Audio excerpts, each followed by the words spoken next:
Shalom.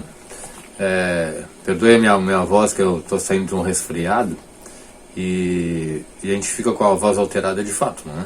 Mas eu fico feliz aqui porque nós podemos dar continuidade aos nossos vídeos sobre evangelismo, reconciliação, para que você possa entender exatamente quando nós anunciamos as boas novas, anunciamos o Evangelho, nós anunciamos o Evangelho por quê e para quê?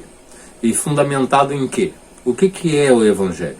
Bom, nós vimos nos vídeos anteriores, né, que Deus sempre desejou estar com o homem, andar junto ao homem, que havia uma comunhão plena de Deus com Adão e com Havá no Gan Eden, que houve essa perda de comunhão, né, por causa do Hatá, por causa do pecado de Adão e de Havá. E depois nós vimos também que Deus, através da sua Torá, da revelação da sua Torá no Monte Sinai, ele estabelece de volta o vínculo, né, a maneira como ele deseja se vincular ao homem, se reconciliar com o homem, e como ele permite que haja esse relacionamento entre a divindade e o homem. Lembrando que não é o homem que está buscando reconciliação com Deus, mas é Deus que está se reconciliando com o ser humano. Então é ele que estabelece os meios, as regras, né, as condições para que essa reconciliação aconteça. Bom, nós vimos então a Torá, nós vimos as Korbanot, né, a Korban, cada oferta tem um significado, tem um sentido, e a própria palavra Korban, ela tem o sentido de aproximação, ou seja, a aproximação do ser humano da divindade, de Adonai. Vimos também as festas judaicas, cada festa que Deus ordenou que se celebrasse até hoje, né? Elas não deixam de ser festas que temos de celebrar. Então vamos lembrar a Pêssah, que é a Páscoa, que é a festa da libertação. Vamos prestar atenção nesse detalhe, festa da libertação. Deus conduz um povo para a terra prometida, ele liberta esse povo da escravidão e conduz então o povo para a terra prometida. Nós temos a festa de Shavuot, que é a festa das primícias, né? das 7 semanas. Então 49 dias se passam, no 50º dia nós temos o maior evento da face da terra, que é quando Deus se revela ao seu povo no Monte Sinai, e ali ele entrega a sua Torá, que significa instruções, e que é mal traduzida até com uma ideia antissemita como lei, como se fosse algo duro, algo muito pesado para se cumprir. E depois nós vamos ver a festa então de Tabernáculos, que é uma festa onde o povo humilde acampa, né, com as suas tendas feitas de ramos diante de Adonai, demonstrando a sua simplicidade do povo, né, e a grandeza desse Deus. E por fim a festa de Yom Kippur, o dia do perdão, né, o dia da expiação. E nessa festa, em que as pessoas deveriam se afligir por 25 horas de jejum, elas estariam diante do tabernáculo e o sumo sacerdote entraria. É a única vez que o sumo sacerdote entra no Santo dos Santos, e a sua saída desse lugar significa que Deus perdoou o povo por mais um ano, né? Só que esse Yom Kippur, ele tem a ideia do perdão anual, né? A festa de um perdão anual. Ele tem mais impacto, mais força de perdão do que uma techuvá, de um arrependimento individual. Porque ele é um perdão nacional, né? Ele é um perdão de toda uma nação. E isso nós vamos ver mais adiante, que esse Yom Kippur ele vai se culminar na pessoa do Messias, quando ele mesmo nos traz o dia oportuno, o dia da expiação, o dia do perdão. Ou seja, em Yeshua nós temos o dia oportuno, o momento oportuno, o perdão não mais anual, mas o perdão eterno, o perdão permanente. E tudo isso é objetivando o quê? Por que perdoar o povo? Porque Deus quer se relacionar com o ser humano, Deus quer viver com o ser humano. Deus criou o mundo, criou o universo para o ser humano, para que a divindade pudesse conviver. Esse é o desejo de Deus, estar junto ao ser humano. Então, basicamente, o Evangelho ele deve conter essa mensagem central da perda, aliás, da comunhão, da perda da comunhão, do estabelecimento das novas condições para que haja uma reconciliação entre a divindade e o ser humano, mas acima de tudo, o âmago do Evangelho, da pregação do Evangelho, é Deus querer se relacionar, Deus querer viver junto do ser humano. Nós somos uma criação especial de Deus e Ele quer estar junto ao ser humano. Tá? Então a mensagem básica é essa aqui. Deus quer viver junto ao ser humano e Ele estabelece os meios, as condições, as regras para se reconciliar. Então diz a palavra que Deus está no Messias se reconciliando com o mundo, tá? Trazendo de volta o princípio lá de Gênesis, né? Lá no Gan Éden. Mas em Mateus 25 nós vamos encontrar dois outros pontos interessantes para nós podermos traçar a linha desse vídeo de hoje. Lá em Mateus 25 ele vai falar sobre o grande julgamento, lá nos versículos 31 a 46. E ele diz que aqueles que trataram bem os pequeninos, aqueles que demonstraram amor, aqueles que se importaram com os doentes, visitaram os cativos, aqueles que se importaram com os pobres, né? Esses seriam levados ao convívio do grande rei. Tá? Então ele diz ali, né? Sempre que fizeste a um destes meus pequeninos irmãos, a mim o fizeste, no versículo 40. Também diz assim no versículo 41, então o rei dirá também aos que estavam à sua esquerda, apartai-vos de mim, malditos, para o fogo eterno preparado para o diabo e seus anjos. Então nós temos aqui os que estavam à direita dele, que foram aquelas pessoas que fizeram bem, aquelas que cumpriram a Torá. A Torá ela é uma série de instruções para o bem do ser humano, o bem da raça humana, né? O bem da sociedade humana, o bem do mundo. Inclui a natureza nisso tudo. Então ele diz assim, e vocês que estão na minha direita, vocês que fizeram tudo isso, né? Isso aí é Yeshua falando. Vocês podem vir aqui para a proximidade do rei, porque vocês terão a vida eterna. Mas vocês, da minha esquerda, que deixaram de fazer esses atos de amor, de praticar a justiça prevista na Torá, vocês são malditos.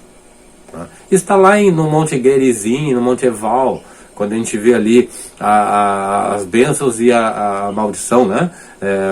Uma parte do povo sobre o Monte Gerizim e outra parte sobre o Monte Eval, e lendo as bênçãos e outro lendo as maldições. Ou seja, o cumprimento da palavra de Deus implica em bênção, e a desobediência da palavra de Deus, dos seus mandamentos, implica em maldição.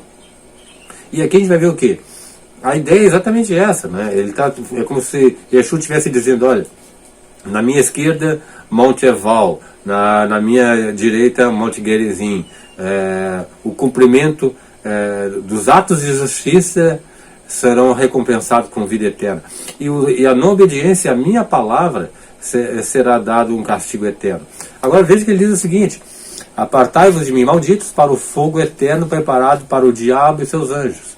Então já há algo preparado de antemão para o diabo, o adversário das nossas vidas, e para os anjos do diabo, aqueles que estão trabalhando com o diabo para o nosso mal. E ele diz que é eterno também, né? Para o fogo eterno. E ainda lá no versículo 45 e 46, diz o seguinte, então lhes responderá, em verdade vos digo que sempre que deixaste fazer a um destes meus pequeninos, a mim o fizeste fazer. E irão estes para o castigo eterno, porém os justos para a vida eterna. Então aqui nós temos o âmago do Evangelho. Castigo eterno e vida eterna. O que é o castigo eterno e o que é a vida eterna? Eu vou tentar explicar hoje a ideia de inferno, que é uma ideia distorcida. Tá? Então eu quero que a gente volte no tempo e a gente possa observar que a ideia se você procurar na sua Bíblia revista atualizada, revista corrigida, você vai ver que a palavra inferno aparece no Velho Testamento. Só que essa é uma palavra latina. Ela não representa realmente a veracidade da palavra que está lá no Velho Testamento. São mais de 60 vezes que aparece essa expressão no Velho Testamento, e ela tem sentido de Sheol. Né? Sheol é o lugar dos mortos, seria a sepultura, o lugar para onde vão todos os mortos, os justos e os injustos, os que praticam a palavra de Deus e os que não praticam a palavra de Deus. Para o judeu daquela época, a ideia de Davi diz isso, Jó diz isso, vamos ver nos textos, eles sabem que ao morrer eles vão para o Sheol, ou seja, não é um lugar de castigo, é um lugar, vamos dizer assim, transitório, é um lugar onde todos os mortos vão, independente de serem justos ou não. É o fim da vida humana, ela termina no Sheol, ela vai para o Sheol, ou seja, a sepultura, a cova, o submundo. A palavra inferno vem de inferos em latim, que significa mundo inferior, o submundo. Né? Então a ideia de, quando se fala inferno lá no latim, a ideia era de Sheol, ou seja, o lugar do submundo, o lugar dos mortos. Só que foi feito ao longo dos séculos, foi sendo feita uma alteração dessa ideia, dessa concepção, e inferno passou a ter uma ideia de Dante, aquele escritor, né, que traça, que nos dá, vamos dizer assim, a nível mundial, uma ideia de inferno que a gente, é só fechar os olhos que a gente já concebe a ideia de inferno. Mas não é essa a ideia de inferno, biblicamente falando. Tá? Então vamos colocar alguns pontos. Sheol, lugar de sepultura, o mundo inferior onde vão todas as almas dos mortos, justos e injustos. Tá? E vão aguardar o dia do julgamento. Vamos lá. Ela é sinônimo de cova, de sepultura, de submundo, de cova profunda, de abismo, um lugar onde está abaixo dos nossos pés. A ideia é essa, né? Um lugar profundo. Mas também a gente pode olhar na Bíblia que Sheol, ela pode ter duas origens, né? Ela pode vir de Shaal, em hebraico significa perguntar, né? Da ideia de se inquirir, aquela prática que foi condenada, né? De inquirir aos mortos alguma coisa sobre a vida. Né? Então, Sheol de Shaal, perguntar, inquirir, questionar. Por isso que Deus proíbe, né? A conversação com os mortos, a mediunidade, né? São expulsos os médiuns para que não se pratique o Shaal, o perguntar, o questionar. E também pode vir do assírio, né? Shualu, que pode ter simplesmente ter o sentido de lugar dos mortos. Então poderiam ser duas origens da expressão Sheol. Bom, todos vão para o Sheol, isso já ficou claro, está lá em João 3, 11, né, a 19. É um lugar não tão profundo, que poderia ser alcançado, né? Está lá em Amós, no capítulo 9. Eu vou colocar depois os textos para vocês lerem, tá? O segundo, um ensinamento dos rabinos mais antigos, ele vai ser depois representado, esse lugar por Gehinnom, né? Vale dos filhos de Inom. E isso, aí começa verdadeiramente a ideia que nós vamos conceber de um lugar de castigo. Por quê? Porque Gehinnom, ou Geena, na verdade seria Geena, a pronúncia correta, ou Gehinnom, ele vai ser usado ali por Acaz para sacrifício, inclusive de seus próprios filhos, para idolatria, para sacrifícios humanos. Depois vem Manassés, e também, que são reis de Israel, né? Depois vem Manassés, que também pratica o sacrifício humano, inclusive o sacrifício, ele queima seus próprios filhos a Moloch, né? A divindade pagã que exigia sacrifícios humanos. Então imagina a barbaridade que era, né? Então aquele local, ele vai ser, não digo destruído, mas ele vai ser, como vou dizer, o rei Josias vai profanar esse local, né? Ele vai espalhar lixo, vai espalhar ossos humanos ali, vai virar um grande lixão, né? aquele local, para que ninguém mais usasse para a divindade de Moloch, para ninguém mais usasse para sacrifício. E ao virar um lixão, ele vai virar um fogo permanente ali, né? Então isso na época ainda já do rei Josias. Então qual é a ideia? A ideia é de um fogo que não apaga ali, né? Tá sempre que você colocando lixo, colocando coisas ali, ele vai fermentando e vai pegando fogo, vai pegando fogo, vai pegando fogo. E até na época mais recente, mais próximos a Yeshua, se acrescentava até um pouco, se acrescentava até enxofre ali, para que se queimasse mais rapidamente aquele lixo. E o interessante é que Ge e Non, eles ficavam numa região entre sudoeste e sul de Jerusalém. Então, se nós imaginarmos a cidade de Jerusalém murada, né? Jerusalém de hoje ainda tem uma parte dos muros antigos. Então, se nós imaginarmos Jerusalém e por fora de Jerusalém o vale de Ge e Non, hoje você vai se surpreender, vou até mostrar umas imagens para você ver. Ge e Non, o vale de Non, hoje é um lugar lindo. Se você chegar em Israel, olhar esse lugar, ou se você olhar por foto, você vai dizer, eu não acredito que esse é o vale de Non. Porque a concepção que nós temos é daquela época ainda, né? Ele foi hoje, deixou de ser um lixão a céu aberto, ele é um lugar arborizado, um lugar bonito. Mas aquele local ainda existe ali.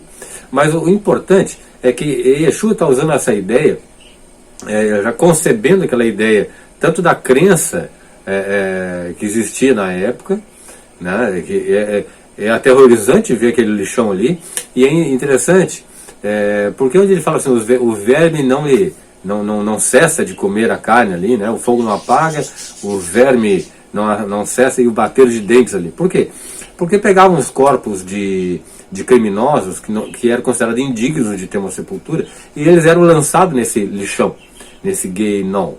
E ali os corpos mortos, ninguém jogava pessoas vivas ali, os corpos, e ali, claro, aí o verme começava a devorar aqueles corpos, os dentes começavam a se mexer por causa da presença dos vermes, e pegar fogo por causa do fogo que existia naquele local. Então era um lugar, para quem fosse olhar na época, era um lugar terrível. Imagina, você olha por cima do muro de Jerusalém, você vê lá os corpos se movimentando de tantos vermes, os dentes como se estivesse batendo sozinho, pegando fogo, o mau cheiro e um fogo contínuo, né, de enxofre. Era algo permanente ali. Então Yeshua ele estabelece esse paralelo. O castigo eterno é mais ou menos isso. Vocês vão estar num lugar horrível, né, onde o fogo não acaba, onde o castigo não acaba, a dor não acaba, é um verdadeiro lixão, né? Ele vai usar essa ideia para nos mostrar que o castigo eterno é algo horrível, é simplesmente horrível, terrível, e não é um lugar que se possa desejar. Eu já vi gente dizer, eu prefiro viver com Satanás no futuro. Que absurdo, né? Vai ser uma pena eterna e de sofrimento eterno. Então, a ideia de Ge e Non, a ideia do inferno, ela está associada a esses dois aspectos. Primeiro, esse lugar terrível. E outro, que é fundamental que você entenda, é que ele está além do muro de Jerusalém. Se Jerusalém é a cidade santa, é a cidade sagrada do nosso Deus, e tudo de bom acontecerá ali, é claro que acontecerão coisas ruins até a volta de Yeshua, mas ali é que há de se formar o reino de Yeshua. Tudo que está por fora do Jerusalém é o inferno. Tá? Então, para que você possa entender, inferno é um lugar de castigo eterno, de horror, da não presença do amor de Deus, né, de punição eterna, de afastamento eterno, mas sobretudo de afastamento da cidade santa. O inferno é não estar na cidade santa, estar fora da cidade santa. O inferno é não estar em Jerusalém. Então isso é extremamente importante que você possa compreender. Tá? Então, também a palavra pode ser vista como Tártaros, ou Hades, ou Hades, né? Que são expressões daquela época também. O apóstolo Pedro usa Tártaro, né? mas todos têm o mesmo sentido, lugar de aprisionamento e de castigo. Só que o Tártaro, ele ainda tinha essa questão do um lugar para os justos, um lugar para os não justos, tá? Mas o importante é o seguinte, Sheol, todo mundo vai, é a sepultura. Gehinom, que vai estar fora dos muros de Jerusalém, irão os injustos, os amaldiçoados por Deus, os que não pertencem ao povo de Deus, aqueles que não reconhecem Yeshua como Messias. Esses serão apartados do seu reino e serão colocados fora da cidade do nosso grande Deus.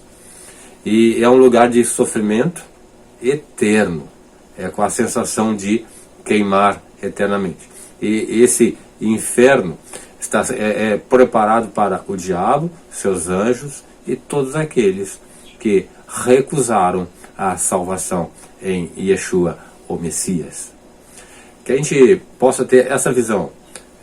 No próximo vídeo eu vou tratar com vocês sobre o que é o reino de Deus, que é também chamado de o reino dos céus, para que você possa ter esse confronto entre o que é inferno, castigo eterno, e o que é reino de Deus. Ou você vai estar no reino de Deus, ou estará no inferno. Queira você, de todo o seu coração, estar no reino de Deus, obviamente, né? Mas o ser humano, ele só tem duas alternativas. Ou ele vai estar no reino de Deus, ou vai estar fora do reino de Deus, que é o inferno. Adonai possa te abrir a mente e te dar uma compreensão maior agora ainda sobre a questão da importância de pregar as boas novas. No próximo vídeo você vai ver o reino, e aí você vai entender o que são as boas novas de fato, que é a pregação do Evangelho. Que ele possa te abençoar, te abrir o coração, te dar alegria e essa convicção de que você estará no reino dele. Amém? Até mais, meus irmãos.